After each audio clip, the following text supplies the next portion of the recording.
Well, welcome aboard, everybody. We'll get cooking.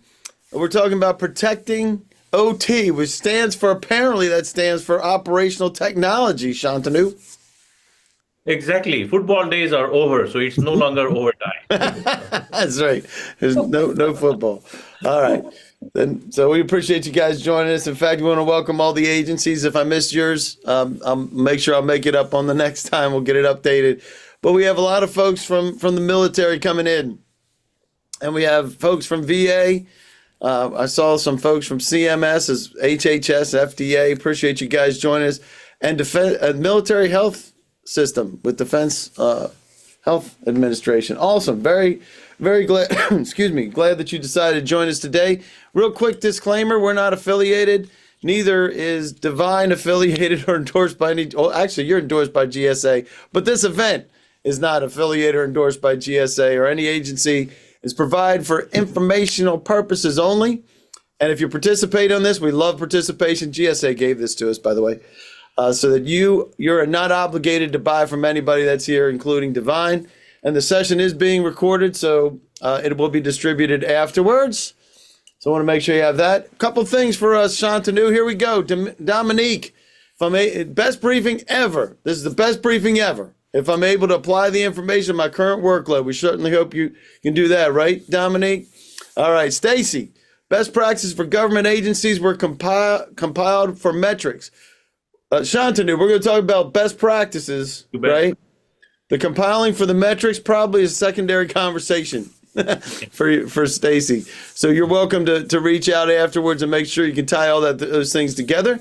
Elizabeth will review the latest federal directives. Yes, right, Shantanu? Too bad. Yeah. Best practices and technologies for securing OT assets. Love that. That's what we're talking about, right? And Kamiko, short and to the point without a sales pitch. You got that. We're definitely gonna hold everybody to that. This is about sharing information. Sonia, direction and implementation of EO 14028. Yes. And the timeline, we don't have an updated timeline, but we have the original timeline, right, Shantanu? Yeah. We'll make sure we get that out there. Yeah. Samantha, CMS, learn something new. Best briefing ever, Shantanu. If Samantha learns anything new. So make sure that she gets that. All right. And Joseph from the Delaware National Guard, appreciate your service. Discusses physical cyber vulnerabilities of infrastructure. Absolutely. Jessica from NavSup, provided valuable information that's applicable to the workplace. You bet. And Leslie from HUD, provide slides to keep. You absolutely would get the slides to keep. In fact, they're going to be handed out right there. And if we explain, it's all part of the session docs.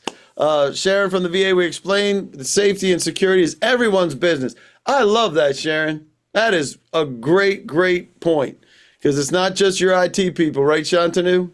Yeah, I already, my heart, that the last statement is awesome. And it's really funny. It's not funny at all, but cybersecurity, we all think of cyber being all the background stuff that keeps people from cracking into networks. But we know that that the picnic problem, the problem in the chair, not the computer, is often the problem, right? And no offense to anybody here. We've all seen it. All right. And Dr. Frederick, please address any changes in the result of the new administration. We don't have a whole lot of updates yet, but things are moving fast, right, Shantanu? Yeah, and we are in discussion with Gartner, so we will be issuing that, not in this briefing, but we'll be happy to take it. Awesome. So we'll keep you guys updated on that. Grace from DC Courts. Are there any future trainings or further enhanced knowledge, a better understanding of OT? We'll hope this will be the building blocks for that for you, Grace, right? Indeed, indeed. Jacinta, what a great name. Best methods for implementation. We'll talk a little bit about that. There's some good advice coming from Linda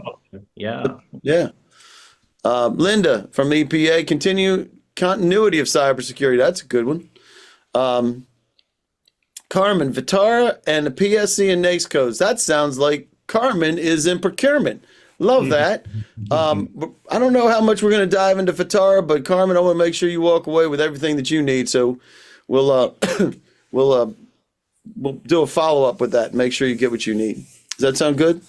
Yeah, and this is not a sales page, so any procurement related we will handle offline. Yeah. Yeah. Dominique, how contract specialists and other procurement can support PMs who are in wanting to purchase such services. Agreed. I love the fact that Dominique is here because a lot of times procurement really doesn't understand what's happening because their job is to help execute the contracts. But we appreciate you being here, Dominique. And Ashish, Concept in this will help. Again, being procurement, we don't want a pitch here, but there are some very valuable concepts that in English, I will say, no geek talk, and that can be helpful. Yeah. no geek talk. Yeah. I will find that amazing. Yeah. Ashish, federal directives, yes, best practices and technologies for securing OT assets. Love that. Angela from the Air Force, appreciate your service. The new executive order 14028. That's actually a couple years old, but we'll make sure you get updates if there's any changes to that. Karen from the FEA, what are the limitations? OT limitations and options. Fantastic. If you have anything that you would like us to cover, please pop that into the chat because participation is easy. In there, you have the docs. I'm going to pop them in there again. And if you'd like to chat or have any questions, raise your hand, put it in the Q&A. I'll pay attention to that. If you have something you don't want everybody and their mother to see, you're going to send that to Matt. Matt.sweet@divine.com. And that's 2 T's on that sweet. Spelled that way. Right, Matt? Right. Absolutely. All right. So we're going to get you introduced to these guys. We'll also talk about OT and security. That's what this is about. Everybody's asking about federal directives. We're going to make sure you have those. And we'll address some of the challenges, right, Shantanu, that the agencies are seeing. Mm-hmm. And then best practices, like everybody's asking for protecting your OT systems. And then getting to a place where you review some of the emerging tools. And we absolutely want your feedback. We love the feedback in the chat. There are the session docs. If everybody could do me a favor and click on that and make sure that looks something like this when you open it up, because that'll mean that you can get to all these docs and download these docs. Can you give me a thumbs up if that works for you? And if it doesn't work for you, we'll make sure you get that in some other form. You got any thumbs happening yet? There we go. At least all one. Right. There we are. All right, they're getting to it. So there's a bunch of stuff in there for you regarding this so that you can review that later. And we also love to do the polls. So we're asking the question, why are you here today? Are you responsible for implementing cybersecurity in your agency? Maybe you're just trying to get your head around cybersecurity and what you can do about it. And maybe you want to be part of the cybersecurity dialogue, or maybe your boss made you come. You can pick as many as you want, and we're not telling anybody's bosses, so you can let us know. And while you're doing that, I'm going to introduce you to Matt Sweet. Matt, tell us a little bit about Divine and how you guys got started. Excellent, Dave. What'd you do? Hey, good morning, everyone. And first of all, I want to say thank you very much for your time. I know it's 11 a.m. on a Tuesday. You could be anywhere in the world right now, right? So thank you very much. So Divine has been around for 22 years, mostly in the commercial space until about 6 years ago. Started doing a little bit of state work, and then I came on board about 2+ years ago to try to get a federal business line going here for Divine. Since then, we've been able to get all of our quality certifications, as you can see. ISO 9001, 20000, 27001, CMI level 3. We are an 8A certified firm, but I think that's great to be 8A, but we don't lean on that for competition purposes because we compete with just about anybody as it is. We are really, really good in the cybersecurity realm, where we've been supporting Fortune 500 firms over the last 20 years in coming up with their GRC needs as well as cybersecurity policy. Shantanu's the expert behind all that, so I'm excited to hear him talk. And outside of that, we also do some Salesforce, ServiceNow, enterprise resource planning, do some middleware work.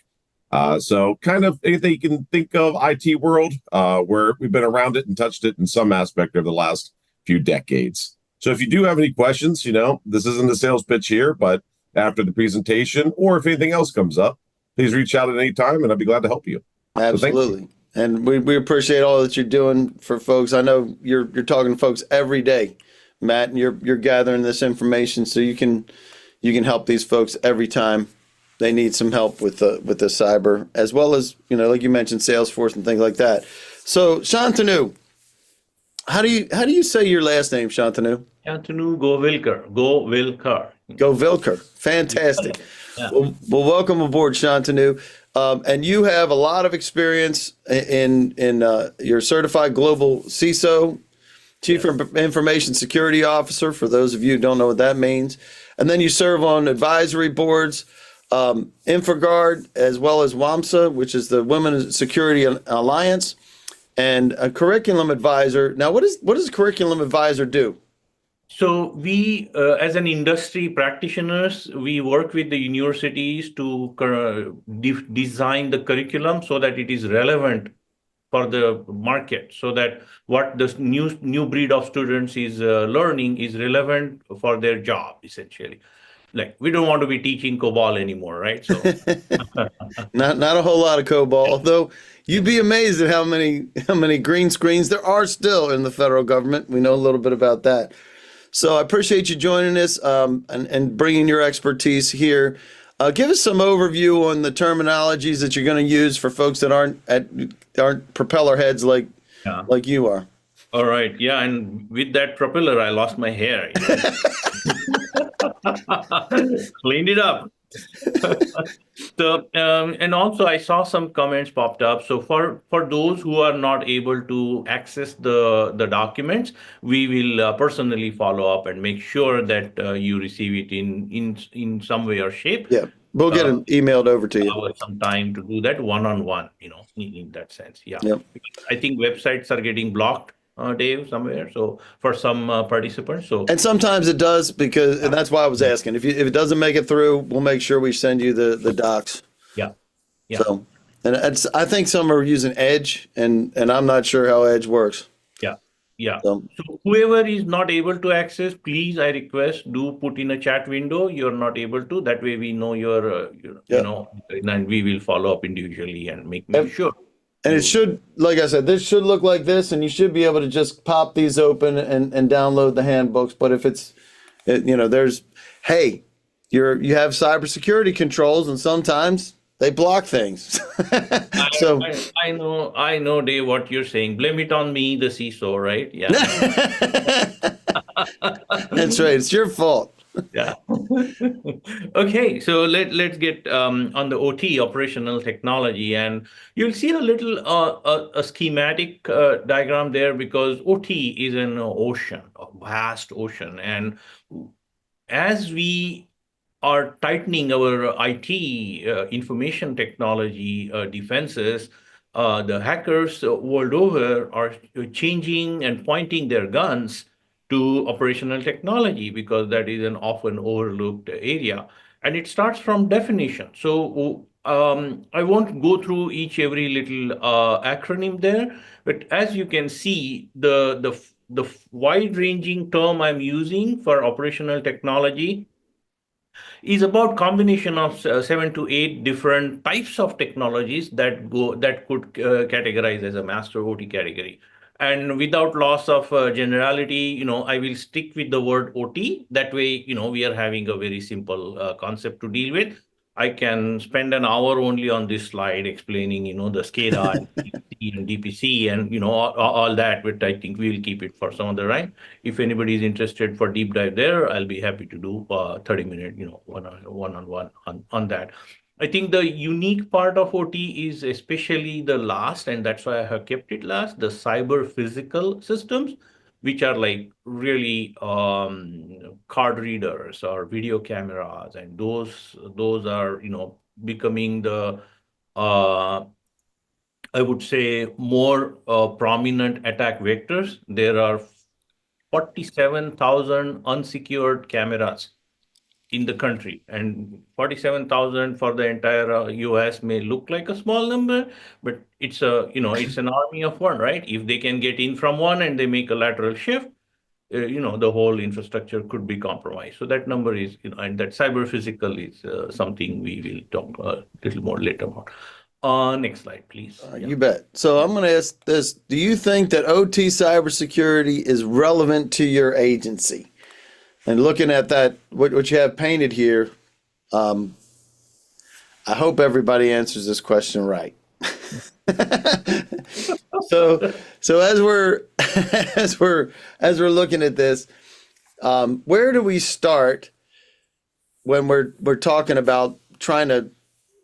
It's a big nut to eat, isn't it? Yeah, So indeed. And this is as recent as you can see. So the FBI outgoing directorate on a public network television, in perhaps one of the most watched news show in the country, explicitly mentioned that this is the pre-positioning of American civilian critical infrastructure. That's and especially wreaking havoc and inflicting real world harm at time and place of their choice. So it's like just matter of when I pull the trigger. I know that the snipers are already in the building, so to speak. So and that's an open public statement. So that's where I would say we start, because I feel, and that's where I liked the one of the best briefing comment, that cybersecurity is everyone's problem. We are the defending army for the United States to defend our country and critical infrastructure, specifically, so to speak. So next, please. this is outrageous. Yeah, and yeah, and I'm sure you saw the 17 odd critical infrastructure categories by CISA and NIST, especially on the CSF, right, cybersecurity framework. So you can see that out of the 900 million cyber attacks on our country in 2024, you can see the statistics, and the important one is on the government services and facilities, the buildings and the plants and laboratories, national research and everything. About 10% of the attacks are happening on federal government, about 90 million. And that is this. So, and if you're like me, I like Shakespeare, and and I'm sure many of you have studied it, watched the play, or the Julius Caesar, and how the soothsayer is telling the Caesar, beware, beware, O sire. And that's, I think, what Director Ray is telling us. He is our soothsayer, that the cyber attackers have already breached our critical infrastructure. And I couldn't emphasize more. And that's where, so I think made that point here. So we can, you have anything to say, Dave, here? Yeah. No, I find it amazing that the numbers, anytime you look at the numbers of people jiggling the doorknob, and it's happening all the time. So, and the objective is, number one, to try to keep them out, and then the other part is to try to keep them from doing harm after they get in there. So, and I love what you got here, which is what is our role? We talked about, hey, what is your role? That everybody needs to be involved in this, I think. Let's start with that. And obviously, you can see this is sort of two dual role in that sense. As a federal agency, the country is looking up to you, whether you're a Federal Transportation Commission, whether you're Housing and Urban Development, HUD, or any agency, the industry that the agency represents is looking at that agency for guidance, that, okay, how do I do this? Where do I go? Also provide necessary support by coordinating with Homeland Security or FBI and the likes in case a particular organization under your jurisdictions falls victim to a cyber attack. Investigate or help investigate those attacks. And a lot of agencies are already doing it. Uh, there, many agencies are actively helping in recovering ransom payments. So the Colonial Pipeline, the Department of Energy, obviously with several three-letter agencies help, recovered almost 80-90% of the ransom. And that's a good news That overall. is good news. I didn't even know that. And with all that, I think so we see that such. Worst part is with 90 million attacks, the dual role is, when the agency itself becomes a victim. And the rest of the webinar, we're going to be talking about your defensive posture. How do you do it? What do you do it? And fortunately, there are several federal directives in almost last 8-9 years addressing various aspects. Specific is the middle one, the NIST SP Special Publication 882, that talks about exclusively on operational technology security, and we will dabble a little bit into that as such. And we do have some of these as handouts. You can search on the internet and get all these with the identifier that I have. At the same time, we have them downloaded so we can push them. And we will get it to the ones that can't get to it. If you can't get to it, just let us know. So let us know where you are in your journey, on your OT journey. I think most are going to be just starting or in the middle of that, but let's see where you guys are. And when you're talking to people, Shantanu, it doesn't matter where they are because you just want to get them from to the end line, right? The objective is to understand what they need to do, and some of that is IT, like heavy duty IT, like technical things, and other stuff is training people so they don't click on funky emails, right? Yeah, that is so true. It's not clicking. Like they say, if you're traveling in a pickpocket-prone area or a country, just hide your wallet someplace safe. It's many a times the defense can be very simple, not costing you a dime, not costing you anything. So we will talk about that too. Yeah. Yep. And Elizabeth has to leave. She's got to go to another meeting, but we'll make sure you get those docs, Elizabeth. And Yeah. thanks for joining us. And yes, it is being recorded, so we'll make sure you get that copy too. All right, so let's get into the fundamentals here because we just talked about it's broad and everybody has a role. Yeah. So let's talk, we're talking to federal agencies, right? So one more acronym wouldn't hurt, right? So, so as you can see, the VVSRR, which are the fundamentals, the blocking and tackling of cyber protection or protection in visibility, which like knowing where the threat is, vulnerability, knowing where your vulnerabilities are, having the skills to learn about the VV, and having the skills to remedy the vulnerabilities and improve the resiliency, because there is no foolproof solution. No matter how compliant you are, what your budget is, if an attacker comes, it's like a balloon and a pin, right? All it takes is one tiny spot on the balloon to pop the balloon. So that's what it is. So and so let's go. We have a lot to cover, Dave. So I think we will go a little fast. Yeah. Yeah. So use cases for most agencies. As you can see, we covered them, but protecting your OT asset is the primary use case, and we will cover. There are about 8,397 buildings, according to GSA, lands, ports of entry, courthouses, laboratories, etc. So we will be that's the coverage, and any non-IT item or an asset having an IP address is what we are going to talk about, facility, entrance controls and all that. So we can go next.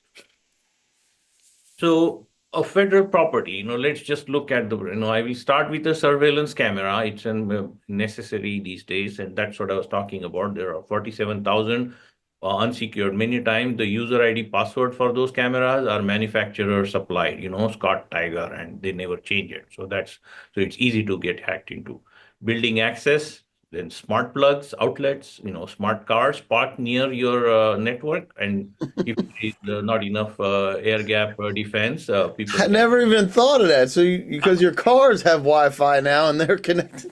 Golly see them day. all. Seen them all. Yeah, yeah. Sensors. I had one client where a hacker got into the breach using a temperature sensor in a decorative fish tank. A what? And a A fish tank? fish tank. And then they got hacked into using that sensor, made a lateral move, and $300 million gone. Yeah. What? So yeah, yeah.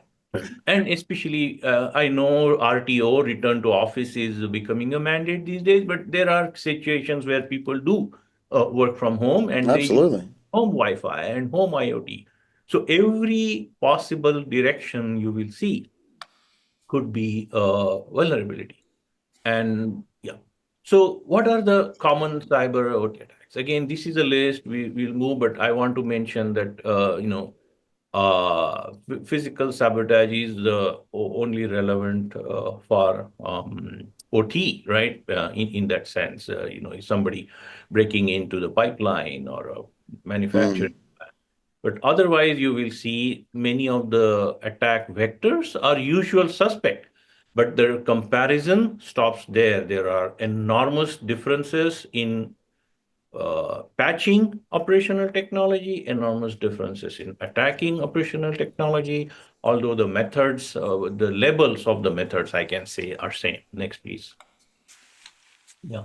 So what are those challenges? Even if you have to patch one firmware in a device, it's a big deal because there is a lot riding on it. Many times the business decision makers say, no, you ain't fixing that, and even to fixing that, a downtime of 1 minute at times for OT means a lot. In IT, you don't have that kind of downtime requirements as such. So that's the biggest one, I will say, that most of the OT, you cannot have your surveillance cameras off for a minute because that's enough for a breach, right? So that's the zero downtime is the need. Asset visibility is a bigger challenge because most of the asset scanners that are available, they do a fantastic job on detecting IT assets, but scanning the OT assets, difficult. And why? I will cover that shortly because there are like 14 protocols. On IT, you have TCP/IP, maybe little bit of serial protocols like RS-232, but you're done. In OT, there are 16 protocols. So, how do I scan? How do I detect? And many times the OT don't even accept those scans because of some tight, boundaries by the vendors. Also, a couple important challenges are limited OT skills, awareness, and expertise. Again, it is technology, but it's 180-degree away from IT cyber expertise. You cannot have your IT SOC analyst and let that person manage the OT, the SOC, Security Operations Center. Uh, Software supply chain. I have had OT situations where the firmware was written in an enemy state and that firmware was infected already. So there was a call home feature in that firmware, and the data was exfiltrated using that firmware. And the purchasing agency did not know because the software supply chain transparency, the vendor never discloses the supply chain, And there are federal laws coming even for the commercial side to mandate the SBOM, the software bill of material, and all that. Is that where you would have had I know that the military got rid of DJI drones because of That's it. that. Is that what that would be? Yeah, that was it. Yeah. So So there's a lot of protocols, as you mentioned. So included in the handout is the CISO handbook. If you can't download it directly here, you can always just type that in Google and you can pop that up. So take us through this, because I think this is a really good doc, don't you? it is very good for IT, yes. And that's the point, and you will see, and I'm covering. So the agency CISO handbook, if it's a very big document, it's very thorough document, and I applaud CISA for putting it, and in that sense and everything. What we are seeing, you can see the CISO handbook covers all the FIPS standards, the NIST CSF in 800, 837, and they're doing a fantastic job. But there is a very tiny sliver of mention in 853, which overlays to 882.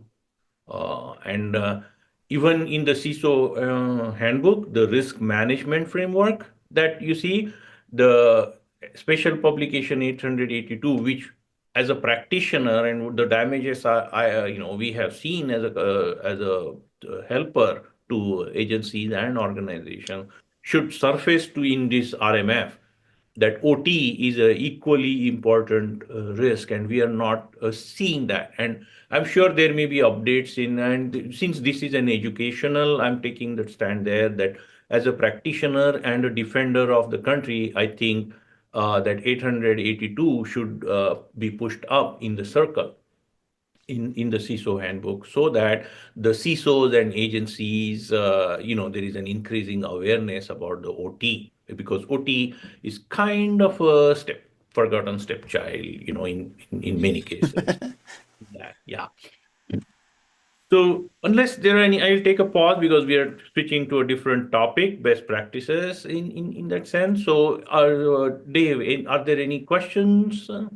I don't see any questions yet. If you have any questions, feel free to pop them in. We will circle back around to what people were asking for at the beginning as well, and we'll make sure we get you whatever you need. We'll get whatever you need as far as questions and answers. So when you talk about best practices, I love, this is one of my favorite things to do on GovBrief is to make sure people know what the best practices are, and just take us through what you have here. And you're starting with OT asset visibility. What does that mean? Yeah, sure thing. And you will see each of these, about 8 of them. I do have a very specific slide in that order. But let me spend a minute on the overall big picture here, Dave, and then we can get into OT asset, because that's going to be the slide. So essentially, we talked about the fundamentals of protection, right? And what are those? Visibility, vulnerability, remediation, and resilience. Now, let's flip that coin around and say that's essentially the best practices. And the most important part is the skills in between, right? VVSRR. And so that's what these talk about. There is also an important collaboration aspect that I am bringing in, because it becomes almost nearly automatic for a CISO who primarily has an IT cybersecurity background. That CISO, she or he is often interested with IT plus OT. So many times CISOs need little extra education on how to protect. So with all that, so I'm covering a good, I will say, spectrum of practices here. Next slide, please. So to your point, to answer your question, Dave, that OT asset visibility. So essentially knowing what your assets are, how many cameras you have, how many card readers you have, how many sensors you have. If like you take a example, say like a Sandia National Laboratory, then how many devices you have in the laboratory that are connected to the internet to share information and all that. So essentially, anything with an IP address, any device with an IP address, is an OT asset, right? Like we defined it earlier. So that visibility, there are very few tools that do a good job. The market is maturing, the vendor market is maturing, Kumran. And that's why picking up a purpose fit solution that addresses, because many times some of these assets, OT assets, are so sensitive that if an external scan or a probe comes to them, they shut down, throwing an alert, because they may be doing some security work and they may be programmed to, so zero operational impact is the number one requirement, which So is different than IT, you if you can you relate to it, Yeah. you mentioned that how many IP addresses are there? I mean, how many? I can't even think of how many I have in my house. Oh, My yeah. kids are walking around. They got their smart watches. They got their talking to Alexa, and I mean, there's a lot of there's a lot of challenges with that. And And I will tell you this side story on the asset visibility part. We were doing the scan and we uncovered that the system administrator managing these hardware and OT asset was running a Bitcoin mining farm, clandestine operation. So, so sometimes the visibility has to go to that level that, the insider threat, it we get into that, but there is a different nuance to the visibility that once you know the inventory and within that inventory, what's happening, are there any clandestine processes or operations running? This particular case, the guy was just trying to make money. It was in a way, right, but still illegal, right? So, yep. so yeah, so that all. The second practice um, I strongly recommend is having the holistic approach. Although the IT and OT are indeed like oil and vinegar, if you really look at it, and as an agency or as an organization, you need to have that holistic view that, hey, my job is to protect all these 100 and these 100, all of that. And that's where I think what we are seeing is zero trust architecture is becoming a natural fit because of the inherent principles. And we can take it offline that how zero trust architecture is relevant, but ultimately the separation, air gapping, and the trust and verify approaches, the governance that zero trust architecture brings are so relevant to make it holistic, because zero trust architecture is in a way IT OT agnostic. They say, hey, and that's the whole idea, right? I trust no one. Yeah.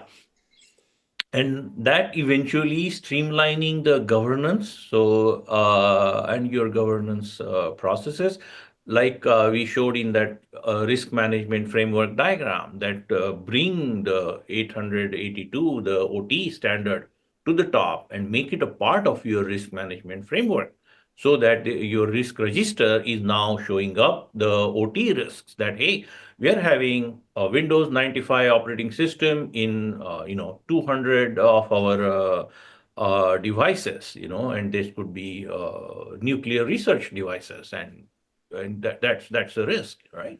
So, and having a remedy for that. um, Also, remote device management, more and more, especially with the distributed and federated nature of the work, there is a lot more remote device management happening.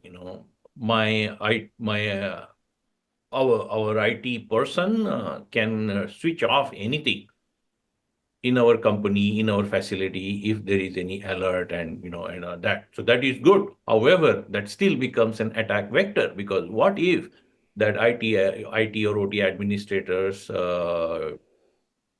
device or itself or credentials are compromised, right?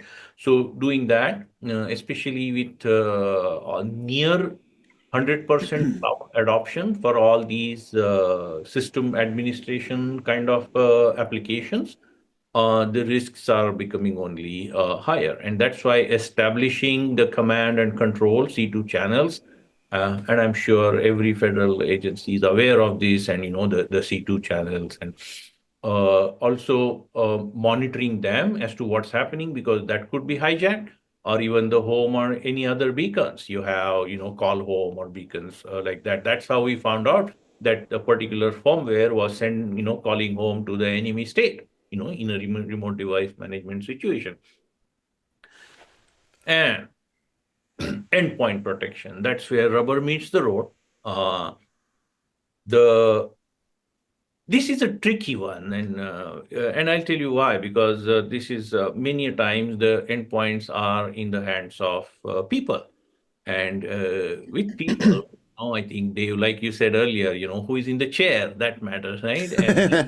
And many times that delicate balance between remedies, and that if I'm in the middle of something and the IT admin comes and says, "Hey, you gotta stop it because I have to do some patching," I'm like, "Get out of my hair!"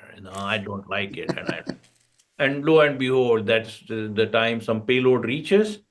I will repent for rest of my life if I have the job. But otherwise, so all those little nuances, but endpoint. So that's why having a very people-facing endpoint protection scheme that maintain that delicate balance is important. And at a little technical level on the same slide, the protection schemes, there are a couple, right? Agent based and network based. So agent based have their strength, which is active real time defense. But the drawback that is, if a new signature or a new payload comes and the agent is not upgraded because I am busy, and that's why I didn't upgrade my agent, I'm still vulnerable. So that's a trade-off. Whereas a network based scheme does not rely on an individual user upgrading their endpoint protection, but nevertheless forces it. But then that means, I'm monitoring a lot more from a privacy point of view on that device, so to speak. What's coming in, what's coming out. Incident response, preparedness and recovery, hugely important. And I think we covered about the holistic governance.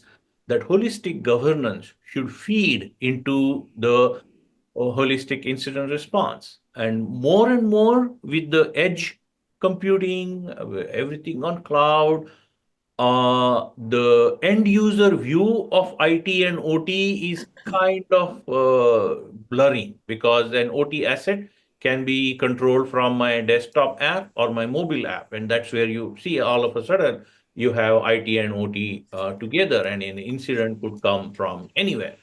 So having a unified preparedness and unified recovery, where having a security operation team that has both skill bases with proper coverage, and even many of the SIMs today, the security incident and event management system, they cannot read OT logs because they were not designed for that. So having all those considerations in your journey to say, hey, do I need a different SIM, or can I create a bridge? And if I create a bridge, how that work? Can I use a technology such as SOAR for that security orchestration, and all that? And this is all important because especially in OT, one node goes down because they are talking to each other for a particular process, the business process they're executing. Many a times OT, and that's why OT decision makers are always reluctant downtime, right? Because downtime means it's 0 or 1. It's not like, okay, some laptop or some server is camera I triage it, quarantine it, fix it. It's difficult. I'm not saying it cannot happen, but the nature of the business of federal agencies and is unified to where it could bring entire organization down. Okay. Think we covered this supply chain, software supply chain, so I won't put, but having, I think, firmware often forgotten because you don't see it, right? Other software, you're double clicking or touching on screen and everything, or even HMI, right? for any other OT device where there is a tiny little screen and a human machine interface, they call it, right? HMI. But firmware is often forgotten. And that's something, that doing the traceability of who has touched and whose code is still sitting, which vendor's code is sitting in my firmware is important. And especially when almost all OT devices could be categorized as elevated access, privileged access management. So the encryption and in everything. So in there, I think one trick, especially this software supply chain is becoming a bigger problem with the firmware coming from enemy states or even software coming from enemy states, etc. So testing a device with a packet analyzer, 20, 30 bucks, very, very cheap tactic, and checking that, that literally less than $50 investment can help you detect a huge vulnerability that could save your agency, our country, from a potentially lethal attack. So next one, please. Okay, this is in a way a budget discussion, but I strongly recommend having a OT sandbox. And many a times, if you talk to people, they say, yeah, we got some old camera sitting in the storeroom because they were outdated, we replaced them. So it need not be very expensive idea, but nice little 10 by 10 room with a network of its own and all these various devices that matter to you. Many times we recommend, and so many vendors we talk to through as a representative of our customers have jumped on it. They say, hey, we love this. And we will fund that particular device because they have to give maybe one device and they're sitting on a nice federal contract, right? So creating this sandbox where you can check OT attacks and simulate OT attacks and see the behavior goes long way. And again, collaboration is very important there, where you can do that, or even slightly outdated hardware or assets is also a good idea because they're not too outdated. Just to get you the sandbox feel, you're doing good there. The last among the practices, innovation. And in OT, this is a very, I will say, tricky, thin ice kind of a situation because especially AI and OT there are not many advancements. However, there are programs and Sitter, from Department of Energy, and and where they publish the problem that, hey, department, that we are looking for help for this problem. Who can help? We will fund. I think their funding is 250,000 for phase one, something like that, if for a winning proposal. So even going through that. Let's conclude the best practices. We have 11 minutes, I think, and I want to cover, I think, in next 5 minutes. That way, we still. Yep. This is actually a take-home kind of thing. So I am listing the categories of OT cyber tools. Many of us are familiar with IT cyber tools, and you can see some similarities. At the same time, it's important to go through them. So when you start your OT journey, your architecture, cybersecurity product architecture should have these categories at a minimum, asset visibility, vulnerability scanning, network segmentation and monitoring, endpoint and patch, and so on. There are several other tools. So on the left, what you see are mostly like a software or hardware shrink wrap solutions. But need not be there because there are several publications. NIST is doing and CISA fantastic job, and they have a lot of ideas, and that knowledge itself becomes good enablement tool. Some templates, people like us can provide you templates, one-on-one playbooks we can provide. So next slide, please. So look at these. So these are OT tools by CISA, and these are hot links, and we can even via separate email send you those. ICS, Industrial Control Systems Learning. There are 13 courses by CISA simply on. So, if you're a manager, you can ask your individual contributors who are willing to that, hey, do this training. It's free, and you still get a credit because person, your peer, your colleague is appreciative of you investing in their training. Same with second one, tabletop exercise packages. You want to do an OT table, you don't need a vendor. Go to CISA, get the package, run it by yourself. First time may not be smooth. Second, third time you will get it. That's still good. You're doing it on a shoestring or even no budget there. So open source. These are some specific tools I'm mentioning, and this is not an endorsement, not a recommendation, but these are so powerful tools and they are open source. So I think it is fair to mention their names as such, because we are not selling them. These are open source. So I will leave that behind. As you know, when you get the deck, you have the list. Next slide, please. So this is $1 million question, and Dave always keeps me on my toes for that. If I were your CISO, my top 4 initiatives would be OT asset visibility. Cannot emphasize that enough. Integration of IT plus OT, Security Operations Center.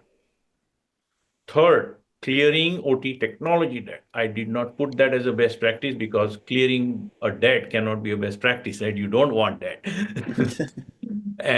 But however, having the outdated OT technology that is ripe for attackers, you don't want that, because many times even the upgrades will not work on that. So you need to modernize some of that technology. And protecting with innovation first mindset, think outside the box with that OT sandbox, that how can I, and nowadays more you may be hearing the term active defense, where you're this short of an attacker. Yeah. So next slide, please. Okay. Yeah. So closing. So the soothsayer's court, I cannot emphasize that enough, that there is a soothsayer in a very responsible federal positions for last several years together. In fact, organization like FBI, CIA, highly respected, protecting us, and they're telling us that beware of the Ides of March. So we. And especially in OT, the closing comment I would make, and I wanted to save the best for last, because with OT, whether it is a colonial pipeline, whether it is a federal veterans hospital or anything, any downtime could mean loss of lives. It really can. Yeah. You're absolutely right. I think it's interesting what you said about technology debt, because I never thought about it that way. We're having something laying around that is kind of just been there for a long time becomes a liability to you almost. Yeah, and it does. So, awesome. Well, we do want to get you guys out of here. I do have one more poll for continuing the conversation. If you'd like to continue the conversation, you can. That's what's next. When we started this, I said you are not obligated to buy from any vendor. But if you do want to engage Divine, you can. They have a lot of different contract vehicles that you could ride on. Oasis Plus, GSA, as well as Seaport, and several others. By the end of today, you will get the copy of the briefing presentation, the links to the session docs, the same ones that you have there. If you're not able to open them, we'll make sure that we'll send out individual emails to you with all these attachments so that you can open them. You get a link to the video that you can watch over and over and over again for its entertainment quality. So, and then also one-on-one meetings with Shantanu and or Matt Sweet. The contact information is right there if you want to reach out to Shantanu directly, and Matt Sweet's here. We have I do want to go back to some of our original questions that we had in the beginning. So I'm going to go back there for just a minute and see if we can pull up a couple of those things. Let's reconcile. Yeah. Yeah. So being able, Linda was talking about the continuity of cybersecurity. I think you did a great job of being able to say, hey, it's kind of you have to take the holistic approach, right? Mm-hmm. And how do you maintain that continuity and making sure that everybody's paying attention to it throughout the whole agency. How do you do that? Yeah, I think governance comes to my mind. I think there is enough executive support in the nation's critical infrastructure, cybersecurity. So having a big picture thinking and solving the problem holistically, that mindset should be there. Don't fix one machine and think that is good. That's what Yeah. I'm saying. So having that governance mindset with the VVSRR spectrum, visibility, vulnerability, remediation, and resilience, and having the skills, the S, to do it. Yeah. And you mentioned a couple of different products that you can, inexpensive products to be able to detect things to help. What are some of those? I think Shodan is by far the most popular. Many of the participants here may already know it. And those are listed, and beyond that, I don't want to talk too much of any specific product. Shodan is open source, so I'm talking. Yeah. And if there's any other information that you guys need, let us know. We'll make sure you get it. We'll get a copy out to you with the information that you had today. Shantanu, great stuff. You obviously have spent a lot of time in this industry and making sure that folks are safe. And you also help from the other side right after there's a breach. You help to figure out how that happened, right? Yeah. So I really appreciate that. Matt, sweet. Thanks for joining us. You talk too much, just saying. Thank you, everyone, for your time. I appreciate it. So we'll let you guys get out of here. Great stuff. We'll see you next time on GovBrief. Appreciate you guys. Good stuff.